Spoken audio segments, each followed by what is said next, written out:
ఉమ్మడి కరీంనగర్ జిల్లాలో మున్సిపల్ ఎన్నికలకు సంబంధించిన ప్రక్రియ ఒక ఆ, ఉత్కంఠ వాతావరణం అయితే నెలకొల్పింది.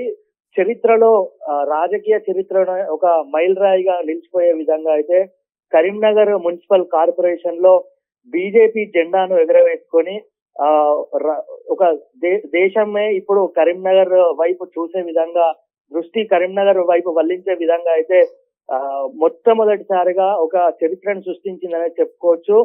ఉమ్మడి కరీంనగర్ జిల్లా వ్యాప్తంగా జరిగినటువంటి మున్సిపల్ కార్పొరేషన్ ఎన్నికల్లో ఎక్కువ శాతం కాంగ్రెస్ పార్టీలు కైవసం చేసుకోవడం, ఇదంతా ఒక వైపు అయితే కరీంనగర్ కేంద్రంలో 30 సీట్లు బీజేపీ గెలుచుకోవడం అయితే ఒక చరిత్రలో నిలిచిపోయే విధంగా జరిగిందని చెప్పుకోవచ్చు.